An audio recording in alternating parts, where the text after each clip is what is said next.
Olá! Nós estamos aqui hoje para conversar um pouquinho sobre rescisão do contrato de trabalho. É válida a rescisão em massa realizada em tempos de pandemia?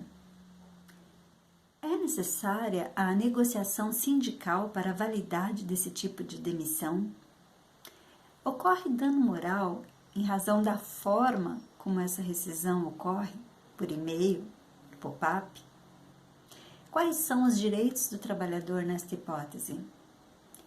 Meu nome é Simone Batista, eu sou advogada e professora de Direito do Trabalho e Processo do Trabalho, e eu vim aqui hoje conversar um pouquinho com você sobre esse assunto.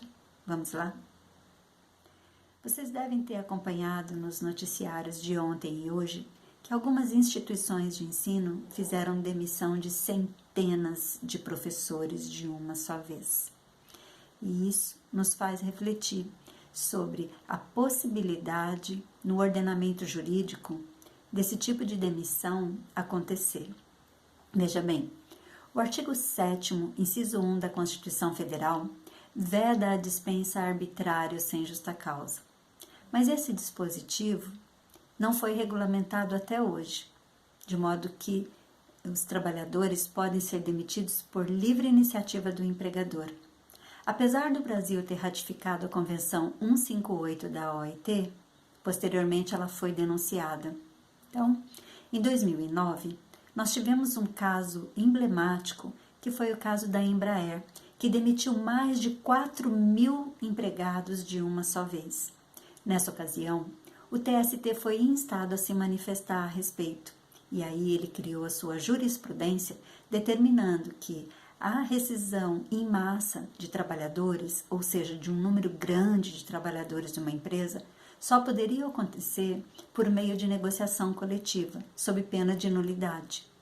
Então, a partir daí, toda empresa que desejasse demitir um número grande de funcionários deveria fazê-los por meio de negociação coletiva. No entanto, em 2017, a reforma trabalhista criou o artigo 477-A da CLT, que dispõe que a dispensa coletiva equivale à dispensa individual. O que isso quer dizer? Significa que pode o empregador demitir 1, 2, 3 mil, 4 mil, 5 mil trabalhadores de uma só vez, num único dia, sem nenhum motivo, sem justa causa, uma dispensa arbitrária. Claro que nós não estamos falando de trabalhadores estáveis, porque aqueles trabalhadores que têm algum tipo de estabilidade não podem ser demitidos, exceto por justa causa, sob pena de receber uma indenização pelo período da estabilidade. Mas não havendo estabilidade, segue pela dispensa pelo livre-arbítrio do empregador.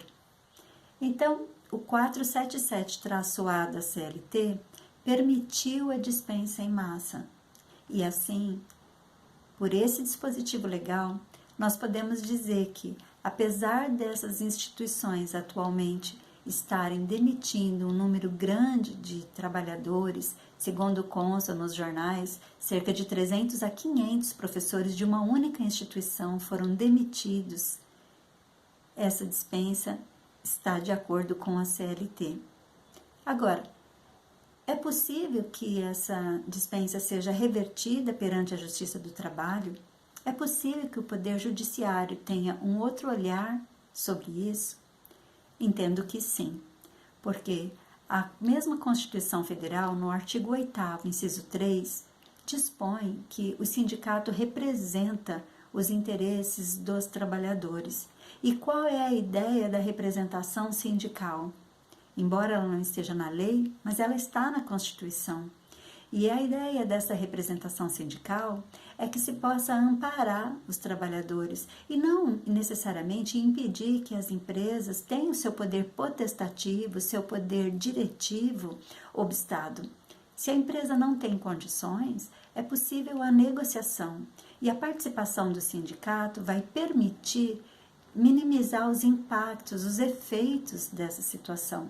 o sindicato pode observar se a empresa, antes de tomar a medida mais drástica, que é a demissão, se ela primeiro tomou outras medidas que pudessem auxiliar na situação em que a empresa vem vivendo, como, por exemplo, aquelas adotadas pela medida provisória 927, que nós já comentamos aqui, as adotadas pela medida 936, que nós também já comentamos, e ainda a 944, que é um incentivo para os empregadores. O sindicato vai buscar orientar as empresas no sentido de tomar outras medidas mais suaves, mais amenas, antes da medida derradeira, que seria a demissão de um número grande de trabalhadores. E por que isso? Não é simplesmente por proteger os trabalhadores, mas também para evitar impactos econômicos e sociais que uma dispensa dessa forma vem a causar. As cidades, a comunidade, além do próprio trabalhador e sua família, sofrem os efeitos dessas dispensas. Então, por isso que a participação do sindicato ela é muito importante. Ademais, há que se dizer que o artigo 1º da Constituição Federal, no inciso 3, dignifica a pessoa humana. E aí, nesse sentido, também, no mesmo artigo 1º, nós vamos encontrar o valor social do trabalho, do emprego. E como é que eu posso encontrar um valor social do trabalho, do emprego? Como é que eu posso dignificar a pessoa se antes eu não tomei outras medidas que pudessem corrigir a rota, acertar a empresa para que ela pudesse sobreviver e manter o emprego desses trabalhadores? Um outro aspecto que se traz para refletir é uma pessoa que se dedica à empresa durante um tempo, durante muito tempo, durante uma vida, ser demitida através de um pop-up, através de um e-mail impessoal que nem sequer o nome dela consta.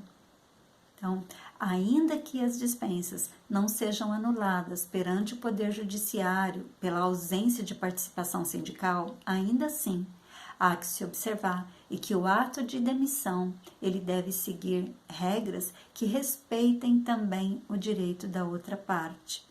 Então, por isso, eu entendo que cabe sim, observando o caso concreto, o dano moral aos trabalhadores que sejam demitidos de forma desrespeitosa. Mas para a gente refletir, para a gente debater e também para a gente lembrar que, mesmo em tempos de pandemia, todas as medidas governamentais tomadas são no sentido de manter o emprego e manter as empresas. Então, ainda que seja necessária a medida mais drástica, ela pode ser feita de uma forma mais humana, mais pessoalizada, mais próxima, considerando que quem está ali do outro lado, que presta o serviço, é um ser humano e não simplesmente uma máquina.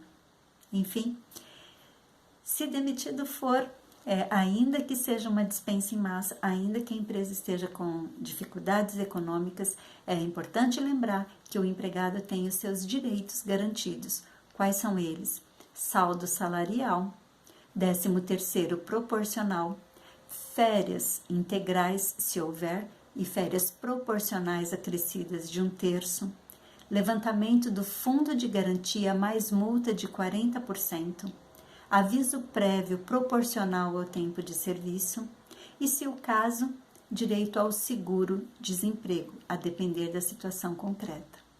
Bom, por hoje é isso. A gente volta a conversar mais à frente sobre outras hipóteses de rescisão do contrato de trabalho e os direitos dos trabalhadores. Deixa aqui seu comentário, o que você acha da demissão em massa, como é que você pensa, se você está passando por uma situação como essa ou conhece alguém nesse tipo de situação, tá bom? Curte o vídeo se foi bom, se foi importante para você e compartilha. Um abraço a todos. Até o próximo vídeo.